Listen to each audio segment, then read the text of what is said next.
Assalamualaikum warahmatullahi wabarakatuh.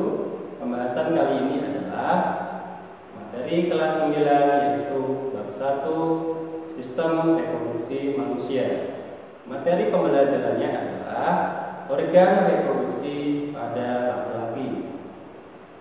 Sistem reproduksi manusia dibagi menjadi dua, yaitu organ reproduksi laki-laki dan organ reproduksi perempuan atau wanita. Pada pembahasan kali ini kita akan membahas alat reproduksi laki-laki. Alat reproduksi laki-laki dibagi menjadi dua, yaitu alat reproduksi dan kelenjar reproduksi. Pada alat reproduksi dibagi kembali menjadi dua, yaitu bagian luar dan bagian dalam. Bagian luar itu bisa kita amati secara langsung. Ada dua bagian, yang pertama adalah skrotum.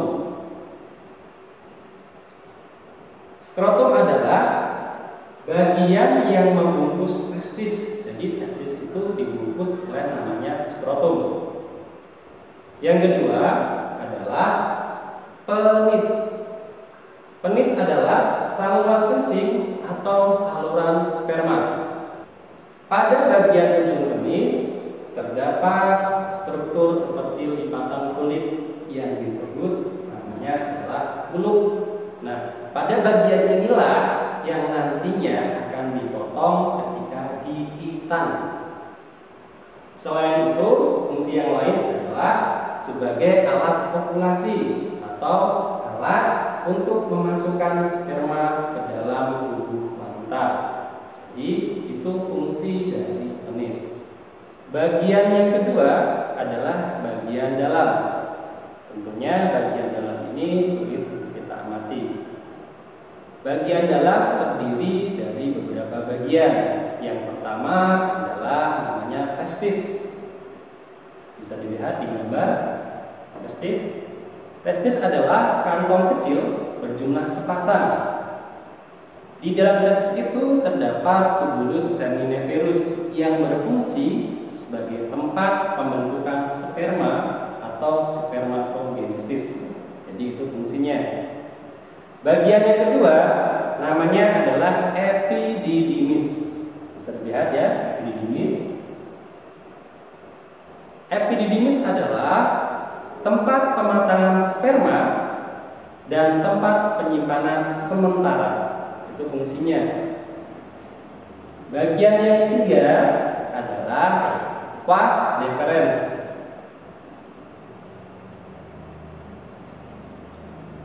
Bagian ini fungsinya untuk saluran sperma dari epididymis ke vesika seminalis atau kantong sperma.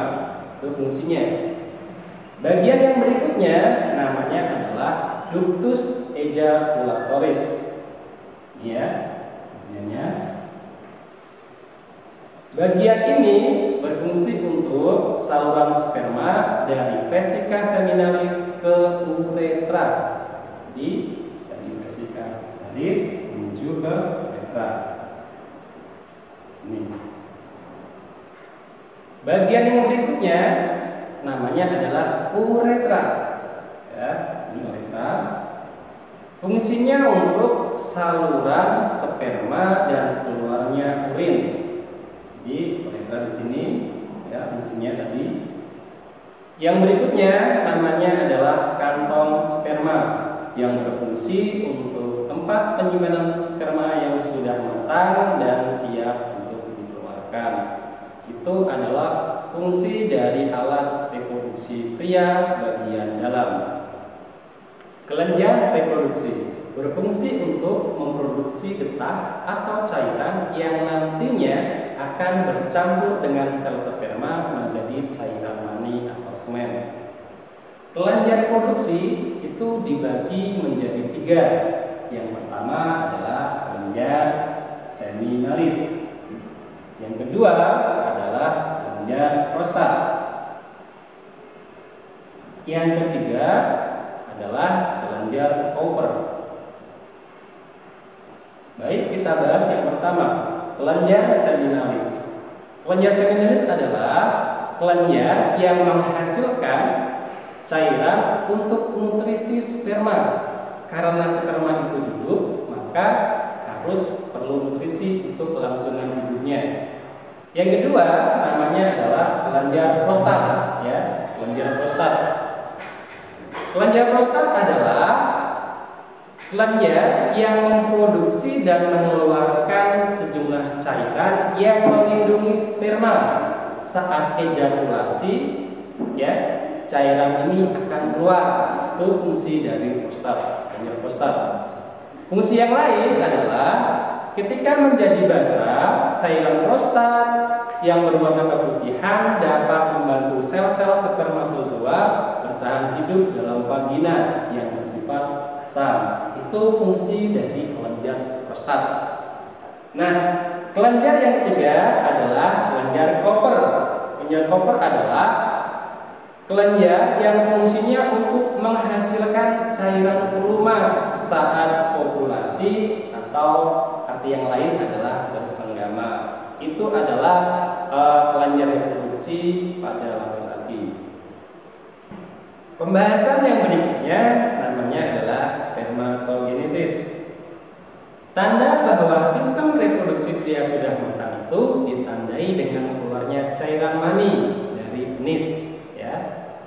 Cairan ini keluar ketika saat anak laki-laki mengalami mimpi basah. Dan mimpi basah itu umumnya terjadi pada usia 10 sampai 14 tahun. Itu tentang mimpi basah. Lalu, apakah yang dimaksud dengan cairan mani? Cairan mani adalah cairan sel-sel sperma dan getah-getah yang dikeluarkan oleh kelenjar reproduksi. Selanjutnya kita akan membahas tentang spermatogenesis. Pengertiannya adalah proses pembentukan sperma dan terjadi di dalam tubulus seminiferus. Itu definisi dari spermatogenesis. Spermatogenesis, ya, gambarnya bisa dilihat seperti ini gambarnya, ya, spermatogenesis. Proses pembentukan sperma yang terjadi di dalam tubulus seminiferus terjadi secara bertahap. Nah, tahap yang pertama adalah sel indukan atau spermatogonium yang bersifat 2N mengalami pembelahan secara mitosis menghasilkan spermatosit primer. Ya, jadi spermatogonium ini akan membelah secara mitosis menghasilkan spermatosit primer. Kemudian spermatosit primer ini, ya, mengalami pembelahan meiosis tahap 1 membentuk spermatosit sekunder yang bersifat haploid atau N, ya. Jadi hasilnya adalah spermatosit sekunder yang haploid ini.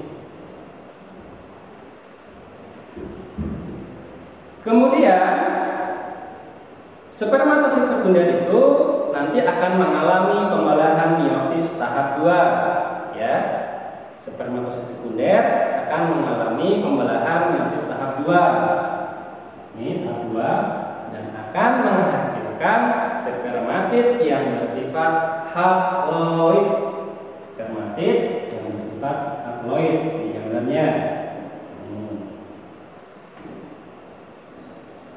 Akhirnya spermatid nantinya akan mengalami diferensiasi atau perkembangan sehingga terbentuk 4 sel sperma atau spermatozoa. Jadi ada 4 hasilnya. 1, 2, 3, 4. Itu hasil akhir dari spermatogenesis. Demikian pembelajaran pada hari ini. Untuk pertemuan berikutnya, kita akan membahas alat reproduksi pada wanita. Sekian, terima kasih. Assalamualaikum warahmatullahi wabarakatuh. Audio Jungle.